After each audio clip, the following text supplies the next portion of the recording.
back to the Can't Teach Taste podcast with your boy Mac Annam and your boy Todd Tomlinson. Sir.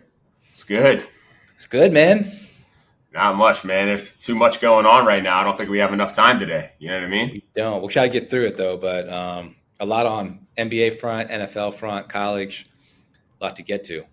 Let's get to it. It's a hell of a time of year, man. Let's start with your boy Nico, man. Should have been fired a long time ago, but just got fired. What are your thoughts? Dallas did to save face, obviously. I mean, the guy did one of the most boneheaded trades of all time. We knew it wasn't going to work. He tried to frame it as defense wins championships. Might be true, but, giving up a generational talent like Luka, who was beloved in Dallas, who is showing right now what kind of player he is, obviously, in LA. He is balling. So I think it's a combination of Luka playing so well right now, the Mavs not playing so hot right now. I think the Mavs got off to a hotter start, and AD was playing great. They might have kept him around. Cooper Flagg's taking his lumps. But Cooper Flagg had nothing to do with Nico. They got lucky and got that pick, right? So I think Dallas at this point, to obviously stay in good faith with their fans who, have hated Nico ever since that trade happened. They had to do it. One of the most boneheaded trades, I think, in NBA history, honestly. So long overdue. He probably should have got fired to begin with. But I will say this, man. I don't think he can make that trade without some kind of buy-in from ownership, So, I don't know how that works. Yeah, I really don't. I don't know if ownership said, hey, I'm going to trust you. This better fucking work. And then when it didn't work, he got cut. So, what do you think? Yeah, man. First of all, obviously never should have hired the guy to begin with. Zero experience in the NBA, right? A Nike executive. I'm pretty sure he's the dude that left the Steph Curry.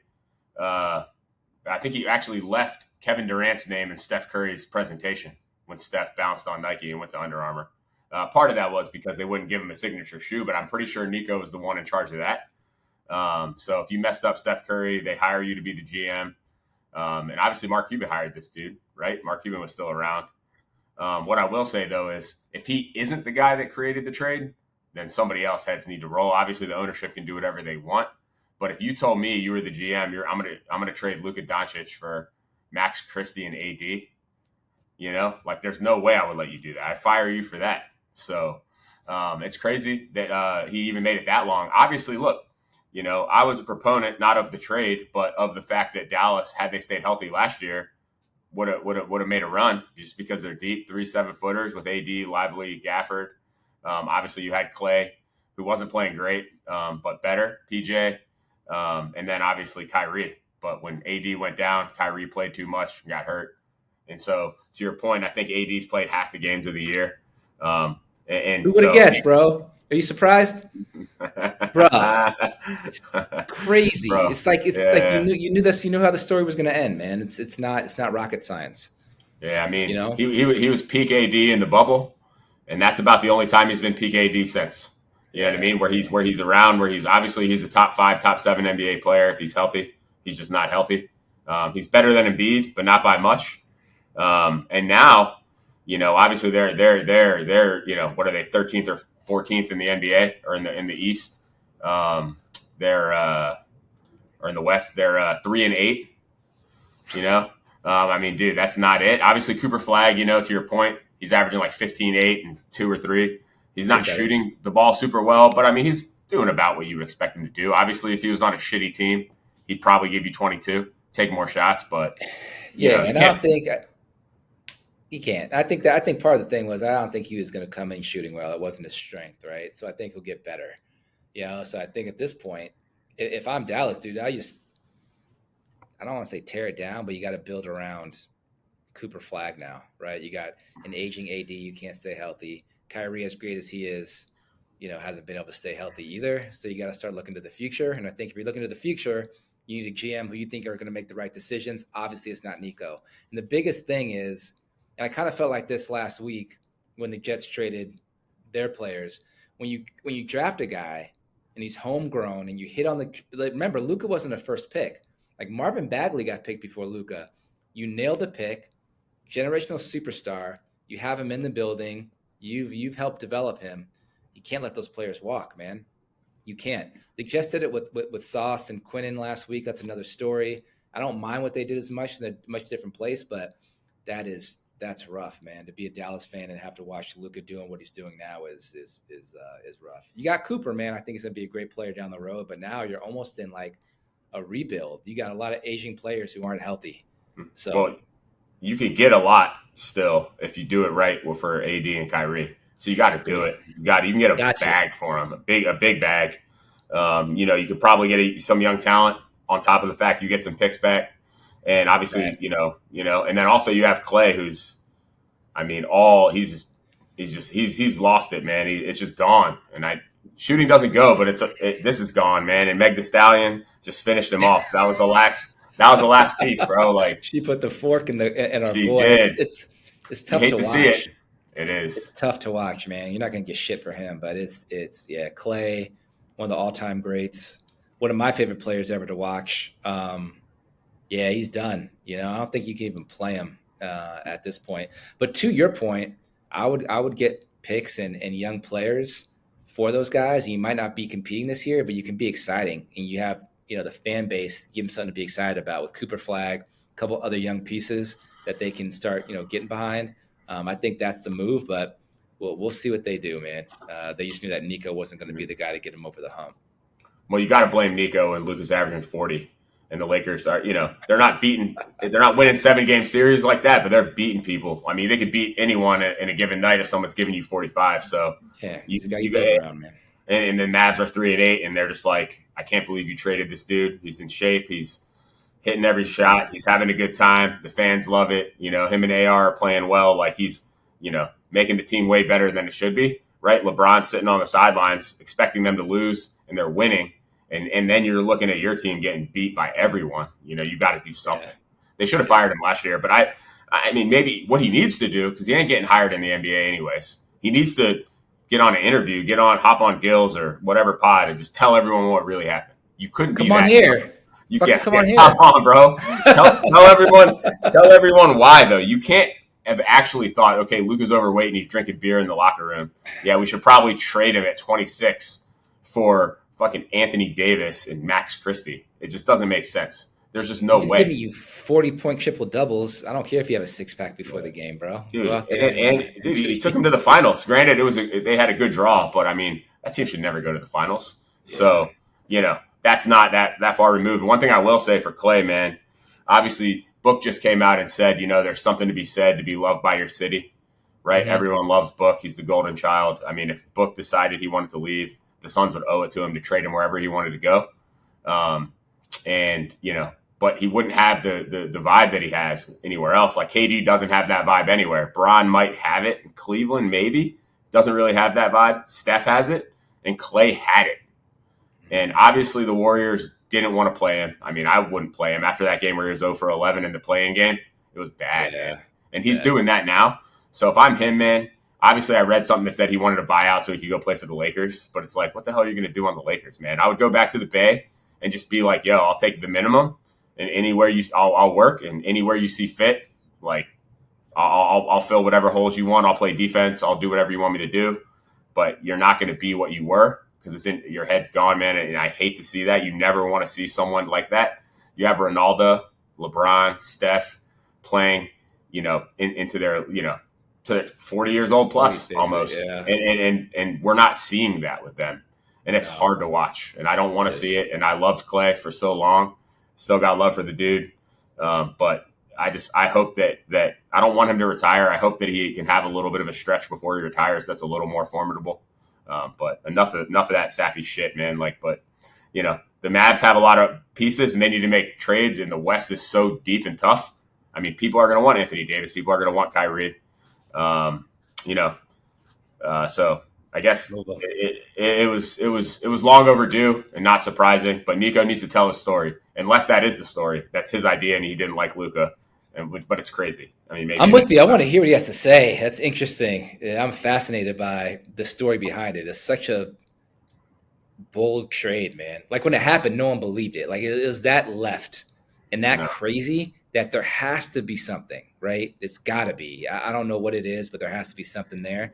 So, Nico, we got a platform for you. We got 3,000 plus right now, bro. You know what I mean? We'll Yeah. get your story out there. We'll buy some views. Get some views out there, bro. We'll do something, man. I don't know.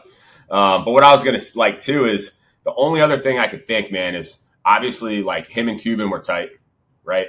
Luka and Cuban's gone, and maybe he just didn't like the vibe, and maybe he was killing the locker room and all of those things. But still, you've got to figure out a way to, make a transition into which he's happy enough.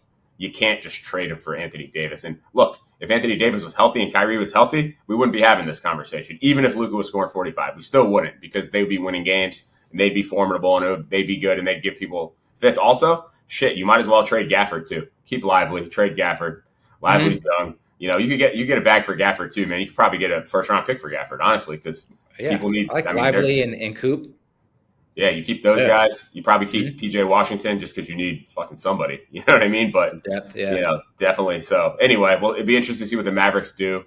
One other thing that actually just got announced today is that they're going World versus US for the All-Star game, which is crazy because if you look at who the World's going to be starting, you got Luka at the 1, SGA at the 2, Giannis 3, Wemby 4, Nikola Jokic 5. What are you doing with that, bro? What are you doing with that? I love this so much because I think hopefully there's going to be some pride involved here, because the U.S. has always been obviously the leader in the forefront of basketball. Now over the last 15 years, 20 years, the rest of the world is caught up.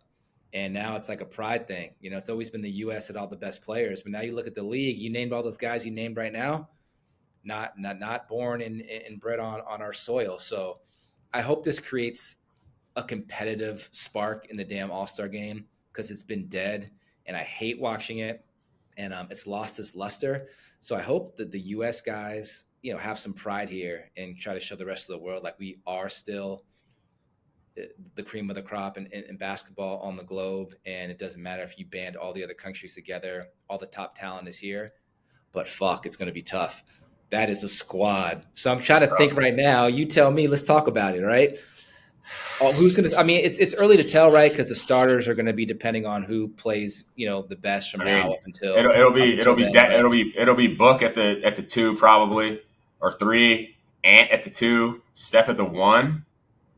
Mm-hmm. I mean, dude, that's tough because Steph and Ant, versus like Shea and Luka. That's tough. That's tough sledding. I think Book's playing so well. I think he's got to be averaging 30, right? I mean, the Suns are 6-5, which seems impossible considering Jalen Green's only played a game and a half. Although the game that he played, he cooked. I mean, who else? I guess they're going to put Cade in. Or does Embiid? What is Embiid? Is Embiid? Like he played on. They always say, the last 4 scoring champions or whatever were foreign, but this guy plays for the fucking USA, even though he's Cameroon. Get the like Cade Cunningham, but they're all like guards, man. Cade will be on the team. Our bigs are the problem, right? It can AD get healthy and you know what I mean? And I mean, Bam. Yeah. Bam, Embiid, right? Because you got Brunson. You can't really Brunson will be on the team, right? Yeah, but they're all the same position, man, and they're all little. Yeah. So I mean, I'm looking through. Paolo Banchero. Yeah, Paolo made the team. Paolo will. But man, we don't got no bigs. Bro, I'll tell you this, and I was wrong about the Wizards, which I hate to see that they're last. I was going to tell you, those motherfuckers are awful. They're 1-9 or 1-10. I watched 3 games. One of which they lost late, 2 of which they lost in overtime, right? What I will say is that Alex Sarr dude, the French dude, can hoop. And that's another 7-footer, bro. They're going to bust the USA's ass in the Olympics. I know. That dude's 7-footer shooting threes. I'm like, who the hell is this dude? And then I look him up. I'm like, of course this dude's French. You know what I mean? Of course. But, dude, he's hooping. And I think CJ had 45 the other night. But you see, who was it? Sengun, I think. Was it Sengun?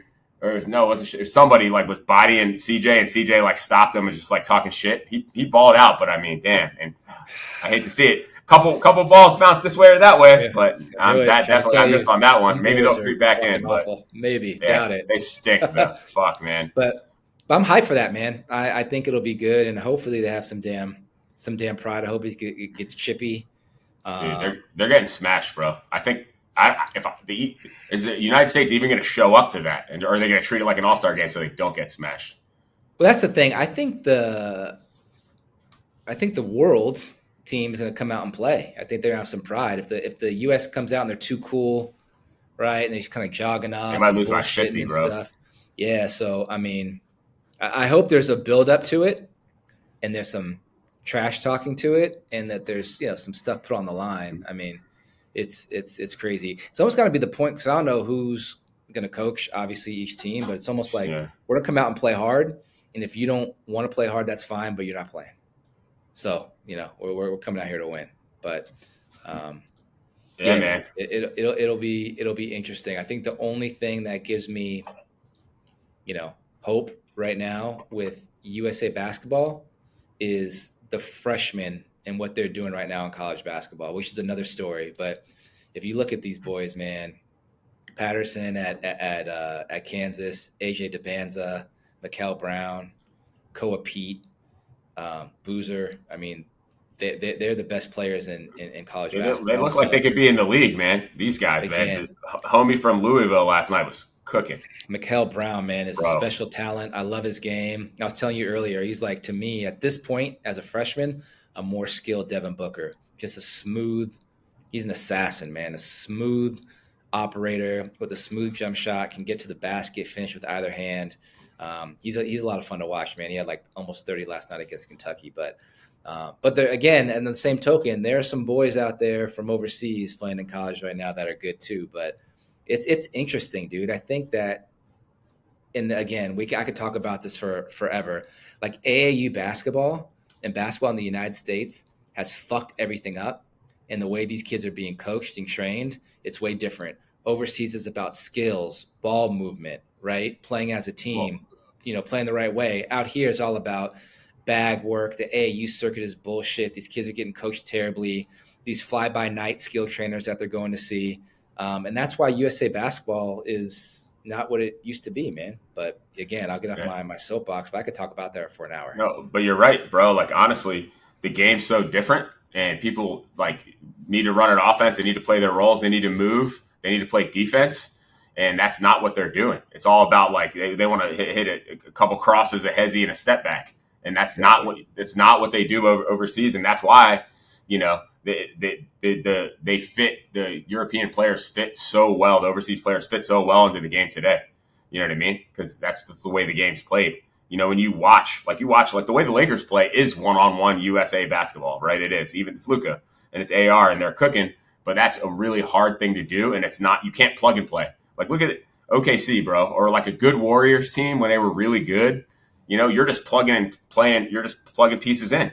Somebody gets hurt, next guy goes in, plays the same role. Obviously, nobody's going to play Steph's role. Nobody's playing Shea's role, but you could switch the roles, and that's the difference, man. So it's not sustainable, man, to win. It's tough, no. But yeah, dude, it's crazy. But shout out to Adam Silver, who hasn't been the greatest by any stretch, but at least they're trying something. They needed to, or they need to stop the All-Star game and just give everyone a week off. Yeah, which is rough. The NBA wants to make money. The dunk contest has been saved by Mac McClung the last 3 years. He can't even play in the league, which is crazy. But I think he's on the Pacers now. And if I'm him, I'm like, dude, I'm done, dude. Like, I think he wants to be respected as a basketball player, not just a dunker. And he finally, got signed to Indiana, so he probably just wants to work on his game and becoming a basketball player. But NBA players not participating, it's all bullshit, man. It's bad. Baseball has turned the corner, and with their All-Star week and weekend and the home run derby and all that stuff, and the NBA's got to figure that out, dude. I don't want to see Karl Anthony Towns in the 3-point contest or all these other guys. Like, I want to see the best 3-point shooters. Statistically up until that point of the year, all should have to participate. Yeah, but they that should be in their contracts. Steph, yes, Steph, and get your ass out there and shoot.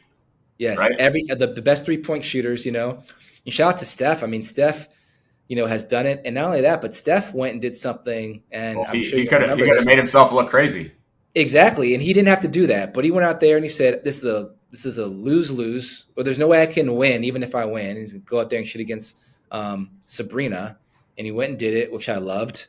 And by the way, I think Ant was second she shot as many points as Ant's best round. So Steph had to beat the best round in the actual 3-point contest to not lose. But fucking compete, man. Like, again, like, as much, you guys know I love LeBron as a basketball player. You know, I know he does the corny stuff, whatever. But the fact they never participate in the dunk contest, whack. Like, John Morant's never done it, whack. Just go, be a competitor, man. Like, go out there and do it. And they're not, and that's what's wrong with the NBA, which I, fucking hate. But maybe it'll change, man. Maybe a new generation of players will have some gall and balls and, and participate. Speaking of young players, man, Cade Cunningham obviously had a 46-point triple-double a couple nights ago. He also took 45 shots, which is crazy. That's a lot of shots. That's a lot of fucking shots. I think he's missed the most shots in that game that anyone's missed in 50 years. Kobe was up there with a couple. I think Jordan had one somewhere in the middle of like the top 10. But, I mean, that's a lot of shots to miss. I think he was like 2 of 13 from 3, and he had 46 points. But, that's crazy. Man, Pistons are 9-2. They're way better than we thought, losing the pieces they lost. I mean, you got Cade's averaging 28. I think Jalen Duren's averaging 20. So obviously they're playing well, man. He's a beast. So yeah, and we called it before the season. We called that Cade Cunningham was going to have this leap as a superstar. Obviously, like, taking 45 shots is crazy. Maybe that game he had to. I saw the stats like, he balled, and I look at the shots. I was like, damn, he took a lot of shots. Yeah. But they're better than I thought they were going to be. And we were talking about it earlier today, and I'm surprised because Hardaway Jr. and Beasley were such a big part of their success last year. They lose them both, really don't replace them with anybody, but don't skip a beat. Might even be better, which just goes to show that the young players they have all taken a step forward and improved from last year, like Duren and obviously our boy Cade, Thompson, and those boys. So they're tough. Second best record in the NBA. Best record in the East. They're tough, and it's like when you see those young teams like them, or the Cavs outside of Donovan Mitchell, or the Rockets outside of KD, they or the OKC, they can just play. Like, they can just play. They're not taking nights off. They don't need to. They're all young. Which crazy. I was watching OKC last night, which, by the way, I mean, that shit makes me sick, bro. They're fucking cold. For all that don't know, Matt texted me last night. He said OKC is so good, and he's like, "Fuck, I hate watching them play." It was so funny. I fucking hate it, dude. Alex Caruso's 31. He looks like he's 45, but he's the oldest dude on the team, right? He's the oldest guy, right? And the Warriors were in it in the first quarter, and it's just like there's nothing you can do with them, man. The people that I think are trash are just banging threes. Chet's all world, which, by the way, he might even start on the All-Star team, which is crazy. Right. As we're going through it, right? Shea's unguardable with his drive, push off, pull up. I mean, you can't guard it. I don't know. I wish they would call that, because it's just, if I can't hand check you, why can you push me right and then pull up? Yeah. So that when the arm gets extended, what are you supposed to do with that? You can't do anything with it. But they're not going to stop calling it. Shea's just, I mean, he's hitting. I mean, he looks like an elite 3-point shooter, which would be terrifying if he actually started shooting 40% from 3. I think he shoots about 35%. But he looked good last night. I mean, that shit was horrible. And like, they're playing the Lakers tonight, and my brother-in-law hit me up, said he was excited. I was like, I hope for your sake that this second half of the back-to-back matters, because there's not a lot of people that are beating them this year, man. They're just it's crazy, and they don't even have Jalen Williams. So that's the craziest part. That's the crazy part. Another point that we talked about on a pod, I don't know, maybe 4 or 5 pods ago, is the fact that them winning last year makes them even more dangerous this year, because the pressure's off. They're playing free. A, they know they can do it. B, they have all the confidence in the world because they just did it. And C, the pressure's off. The monkey's off their back. They got that first championship. Now they're just playing free and confident. And when you got young boys that have that kind of mindset, that's scary. That is scary. So, I mean, right now, if you extrapolated their record out, they're beating 73-9. They're 11-1. The Warriors started like 22 or 23-0. But if they play like this, they could win. They could win 73 games. Yeah, and on top of that, man, the West is so much different than it was then. So, like, this is harder. I mean, you have, like, the West looks exactly how we thought it would look, outside of the fact that the Suns and the Blazers are in the Mavericks and the Grizzlies spot, although the Grizzlies are right outside of there. But, by the way, too, we can talk about where's Ja going to go, because Ja doesn't want to be there. They don't want him there. he's gone. He's. I don't want Ja. I don't want anything to do with Ja Morant. If I'm a franchise, can't want him. Can't want him. I don't know who's going to take him, but I mean, he could play, and he's going to want to go. So somebody who thinks they can get through to him is going to take a swing, but he's a culture killer. Me first has shown to just make dumb decisions. All the talent in the world. All the talent in the world, but we talked about this last time. He hasn't improved in anything, dude. Like anything that he was not good at, he's still not good at. Still can't shoot for shit. Still athletic and get to the basket at will. Still has games and times where like, damn, this guy is a top 5 player, a top 5 talent, but he hasn't improved at all. So like you question if he even loves the game. He just does dumb stuff. So maybe a change of scenery. That's another thing. Maybe a team thinks, hey, a change of scenery, some better coaching, a better environment with vets around him can make him good. But I'm with you, bro. I'm not at a steep price. I'm not touching him, dude. I don't know if I want him. I don't know if I want him if they cut him. Like, yeah. I mean, maybe not if you have a good culture. You know what I mean? Yeah. If you think you're a player away and you want to take a flyer on him, he's not it. Yeah. Well, I mean, maybe. Yeah. I mean, I guess that must be it. But you have to know you have no damn shot to win without adding that person. He's just not. I don't know. And to your point, he hasn't gotten better at one thing. It doesn't look like he even try even puts work in. You know what I mean? Yeah, at all. No. At all. But he's gone.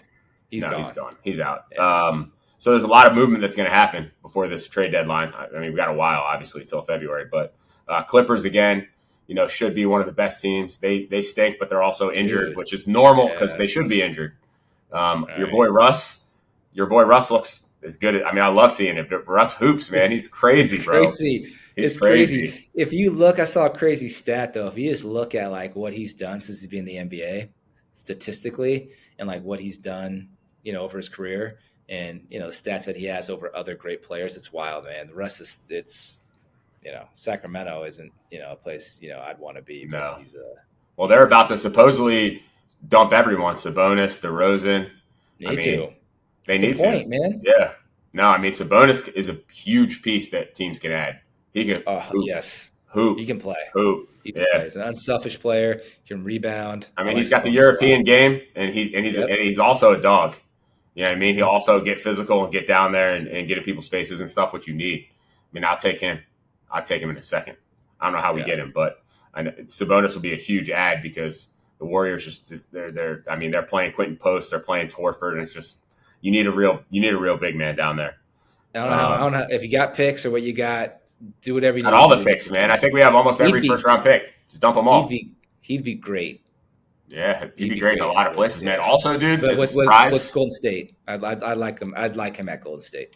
As a surprise, the Suns, above 500. Devin Booker playing by himself. Fuck, Green out 4-6 with the hammy. He came in, gave a 30-piece, step back, the whole bag, looked great. Next game, pulls the hammy. Book's averaging 30. He's out of his mind. You know who's playing really well is Royce O'Neal. Really well. He's hitting shots. Grayson had 42 the other night, which was crazy. 10 out of 15 from 3, broke the Suns record, which, by the way, he was tied. He had like 2 or 3 performances at 9 threes. He was tied with like Rex Chapman and I forget who else, but it wasn't Rex. Kentucky's own Rex. It was. Beast. I love Rex. But damn, we were talking about this yesterday. It's crazy that Book has spent his whole career there, is known as a dead-eye shooter, one of the better three-point shooters in the league. And our boy Grayson Allen has a record in Phoenix. Before Bradley Beal came, Grayson was given 30. Grayson was hooping, and he was starting. Yes. Yeah. Yes. And your boy Bull. Who was the last coach you had? The coach, Budenholzer. Budenholzer, yeah. Whatever. He was in his doghouse for some reason. It was that, and they were paying Beal so much that you had to play him. And yes, but you want to win. Beal came back. He looked awful when the Clippers just came. Which, by the way, as an aside for the listeners, when the Kings were in town, I was sitting closer to like the Kings bench, and every time Dillon Brooks would shoot the ball, Russ would go trash. He's trash, like garbage. Every time, like he's out there on the court saying it to Dillon Brooks. You're trash. He just kept saying, "You're trash. You're garbage. You're terrible." Part of basketball. So funny, dude. Russ is just out of his mind, dude. He's sitting there. He's like stretching, on the sideline. Dillon Brooks shoots. He's like laying on the ground, stretching, yelling, "Trash, trash." So funny, dude. Which, by the way, man, Dillon Brooks takes too many shots.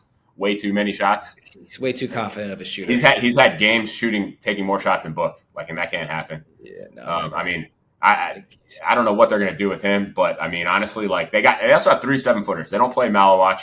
He's young. He'll get better. Yeah.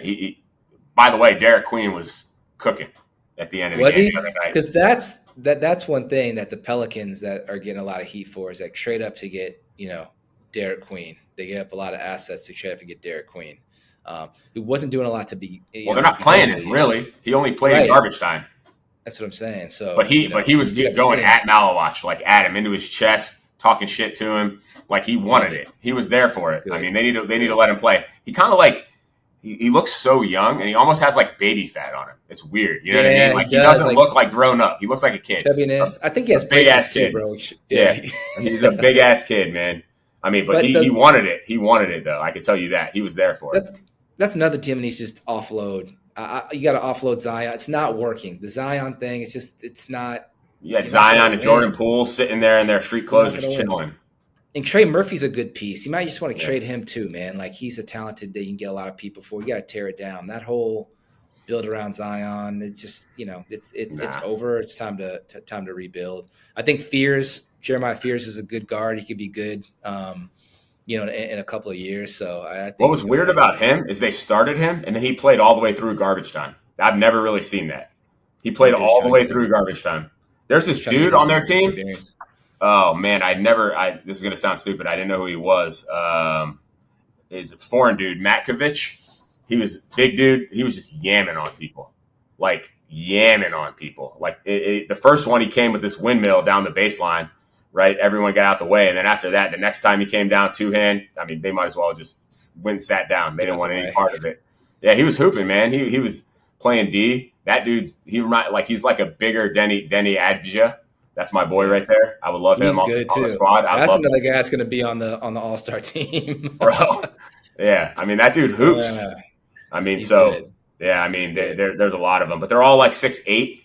And they can all shoot. They can all pass. They all play defense. They all hustle. You know what I mean? So, anyway, that shit's crazy. Just keep an eye out. Phoenix. I'm interested to see how they look once Green comes back and is healthy. Because I think Green in January, and D Book. I mean, damn, every night teams are going to be like, damn, we have our hands full with these two guys, man. 2 elite young guards.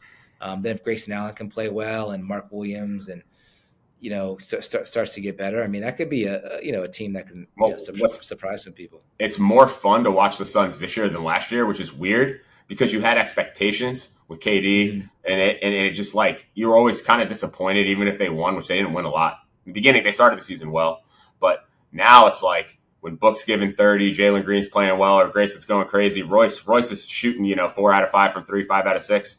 It's just exciting. Because you don't really expect it, you know what I mean? Right. It is exciting, dude. It's exciting, man. And Grayson, man.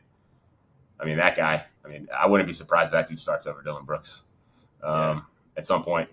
Man, we got a few more minutes here. I don't know if you want to hop into this NFL. Let's do it. Yeah, man. I mean, you got the NFC wide open. You got Detroit, Seattle, and Philly. I think are 7-2. None of them look dominant, bro. I like the Rams. Well, the Rams too. Yeah, I'm gonna put it out there though. I know I put it out there. I put it out there preseason though. You remember that? Well, you're right. I'm right now. I'm riding with the Rams. I think they've given up. I was looking at it the other day, and maybe the least amount of points, or pretty close to the least amount of points. The thing is Puka needs to stay healthy because they rely so heavily on him, and that also creates space for Devontae Adams. Kyron Williams hasn't been great though, which is strange because they're still winning a lot of games.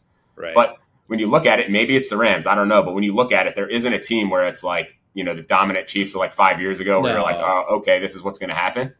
Because Philly doesn't ever look great, but they figure out a way to win. They look like shit. That's a tricky one. And they win, but they look like shit, bro. Honestly, I know. I can't figure them out because, obviously Saquon's not having the type of year that he had last year. No. Jalen Hurts, man, it's the strangest thing, A.J. Brown wants out. He hates that place. He wish they would get rid of him tomorrow. Yeah. So they're winning games. Sirianni's doing dumb stuff. You know what I'm saying? Like it's like he made that Demon Ford on that fourth down against Green Bay was just boneheaded. So I don't know if I trust him either. But to your point, man, they always find ways to win. So I don't know, dude. It's wide open. I like the way the Rams are playing recently. That's why I picked them. But damn, Sam Darnold is cooking with gasoline right now. Jackson Smith and Jigba has been the best receiver in football all year long. They run the ball well. Their offense is elite. So I don't know, man. If I had to put money on it, I would just say the Rams because they've looked the best to me recently. But I can't call it. They've given up 153 points. That's crazy. That's crazy. Also, you do have still Tampa once Bucky comes back, and if Mike Evans could play towards the end of the season, cause some problems, man. He needs some help. He doesn't have anything because look, Rashad White and Sean Tucker or whatever, they're doing okay, but Bucky's so dynamic it changes the entire team, and he hasn't played since week 4, right? So when Bucky comes back, assuming the rest of the team are healthy, I mean, Tampa Bay is going to be a problem too. Yeah, Egbuka's already. He might as well. He should be. He's not an MVP candidate, but he's up there. Even though he'll obviously win Offensive Rookie of the Year probably. But you go to the AFC, man. The Patriots, Drake May are just they might be the best team in the AFC East, dude. And we got some Buffalo fans in our circle.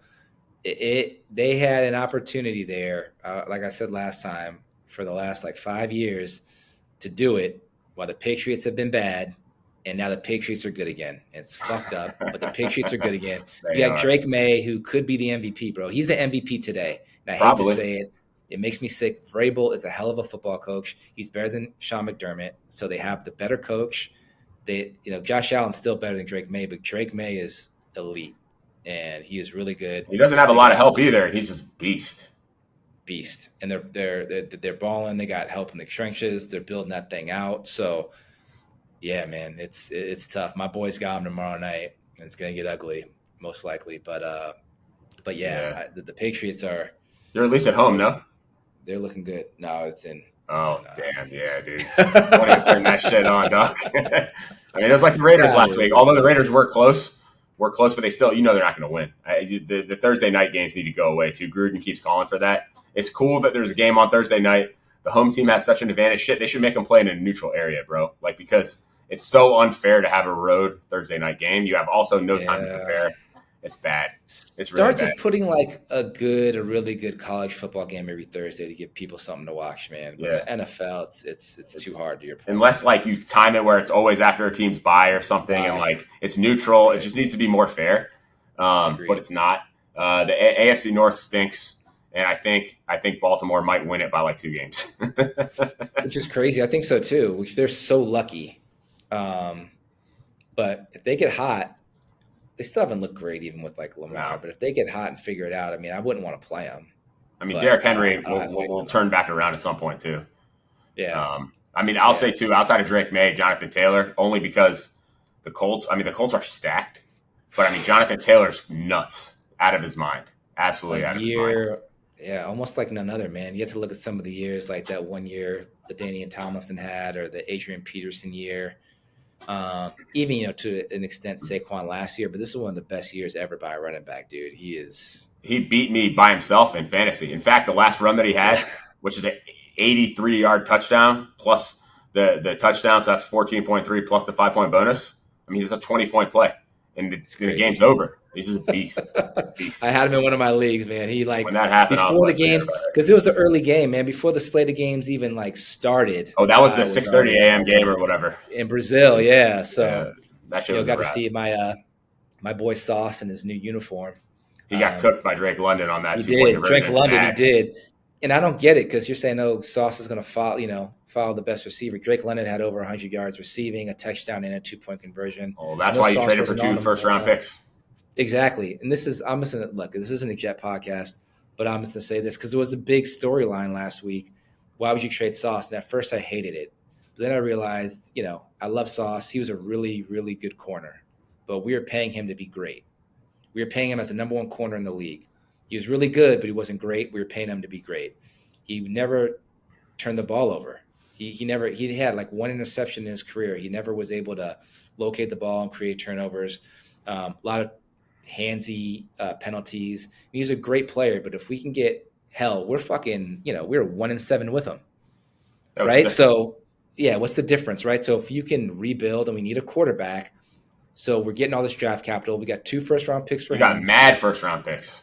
And we got a pick for Quinnen Williams. So this is where this comes in. So now I'm at the stage now kind of where I was like, okay, Matt's theory's coming in. We should be losing at a quarterback. And now you went 2 in a row. Fuck, we haven't lost in a month, bro.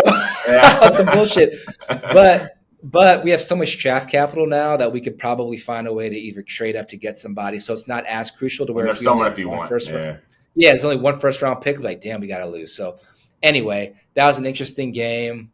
Jonathan Taylor was insane. Great game. I hate the overseas games personally because they start like 6 a.m. and a lot of times they're trash. But that was a really good game, man. But yeah, Jonathan Taylor's a beast. Yeah, maybe we'll get a non-quarterback MVP. I'm not saying we will, but there's a chance.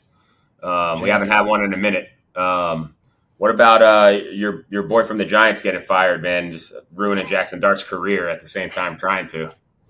Bro, Jackson Dart, I think Jackson Dart's good. They made the right choice. Yeah, I give him kudos. I think Daboll is one of the people that pushed to get Jackson Dart.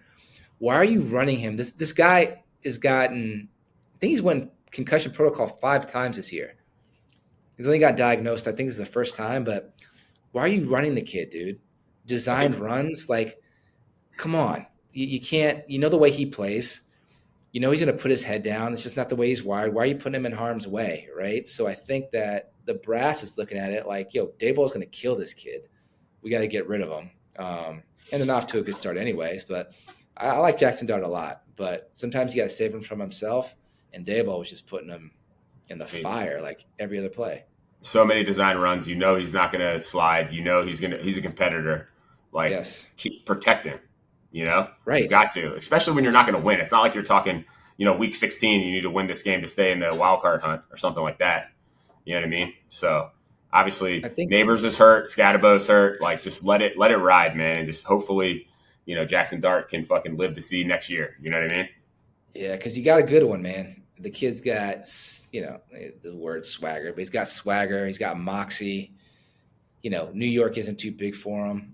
I know. I just like the way he plays, but yeah, you can't do that, man. Like, Josh Allen's the unique guy to where he's avoided injury his whole career, even though they run him a ton.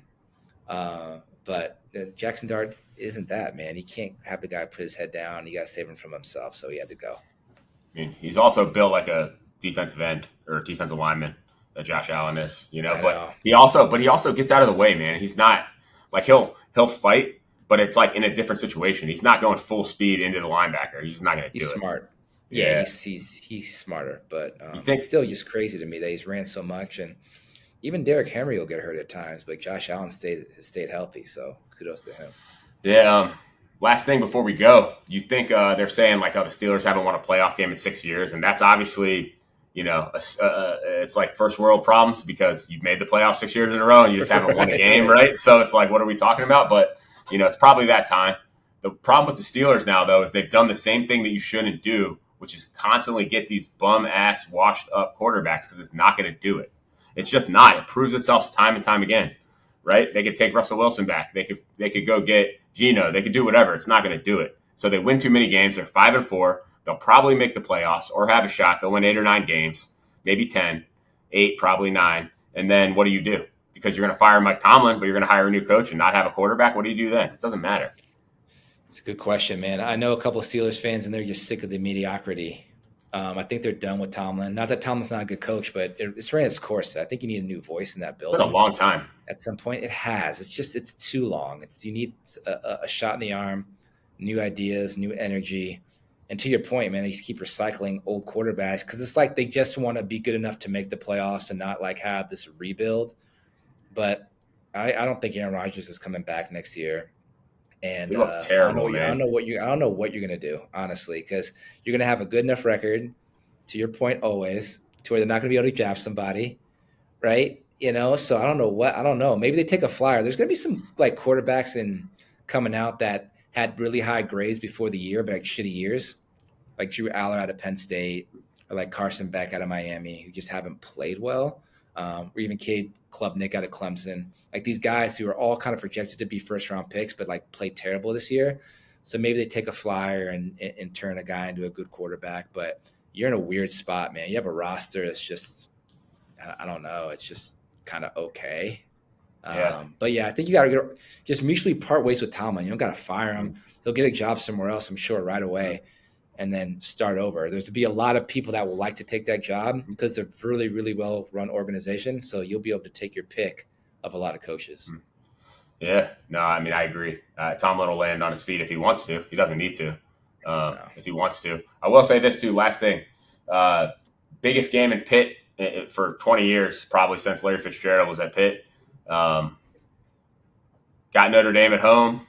They're 11.5-point dogs. They've won 5 in a row with the true freshman quarterback, which what bothers me about college football is they'll probably transfer to Alabama next year or something like that. You know what I mean? Bag. I know that sucks, but Heinschel, man, his name's Heinschel. Matt Heinschel, I think it is. He's a beast. I mean, we haven't won. We can start a GoFundMe for you, bro. I'm not paying $1 for that, bro. I'm not paying $1 for that. Pitt could go pay him if they want. But you know what I mean? They were 2-2 before. They had a quarterback who was actually last year, was a redshirt freshman from Alabama, transferred last year. High hopes. Didn't really do it. Started off the year 2-2. They put this kid in. They won 5 in a row. They won at FSU, which I think is their best win. But this is a huge one.